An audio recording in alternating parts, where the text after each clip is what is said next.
So IVF stands for in vitro fertilization. It's basically the process of getting eggs outside the woman's body, getting sperm, fertilizing these two together to create an embryo, and either use that embryo fresh to transfer it into the uterus or to freeze it. So that's pretty much what IVF is. It's a quick 2 weeks process whereby a woman, whether it's you trying to have a baby or using an egg donor to have a baby, are taking certain injections, fertility hormones, to stimulate your ovaries to produce a bunch of eggs, and then a procedure to get the eggs out, and then the IVF lab comes into the picture, whereby those eggs are either injected with sperm or inseminated with sperm in a Petri dish to create embryos that are later either used fresh or in a frozen state to have a baby. So what are the steps a woman,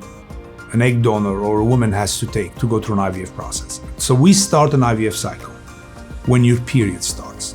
And typically on the second day, you start taking fertility hormone injections, fertility drugs. These are usually in the form of subcutaneous injections you do in your abdomen. They're very little needles.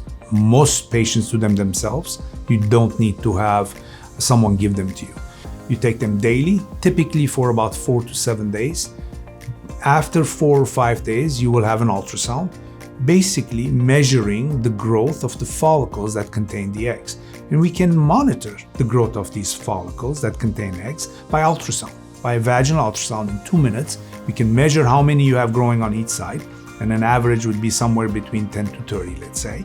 And we can measure those follicles, and as a follicle is growing, the egg is maturing inside it. At a certain point, when the follicle reaches a diameter of a quarter, the egg is typically mature, and that's when we try to get it out. We schedule you to come back to have a procedure called an egg retrieval. That procedure takes 10-15 minutes. It's done under anesthesia, IV sedation. There's no intubation. It's a quick procedure, but a painless procedure. As far as during the procedure, you don't feel anything. We go in transvaginally with an ultrasound probe and a guided needle. We can see what we're doing, and we can retrieve or aspirate the follicles that contain fluids and a floating egg.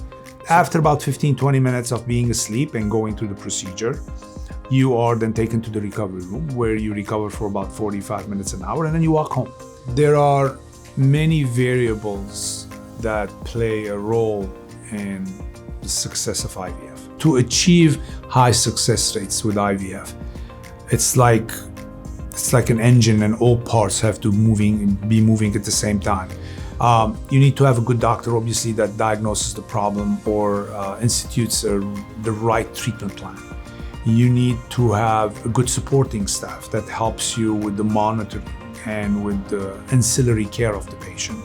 And you need an IVF lab. So I always say the doctor becomes almost irrelevant with a bad IVF lab. So if I would simplify it, a good doctor with a good IVF lab, you will get a good IVF success rates. And I think here at PFCLA, we luckily provide both of those.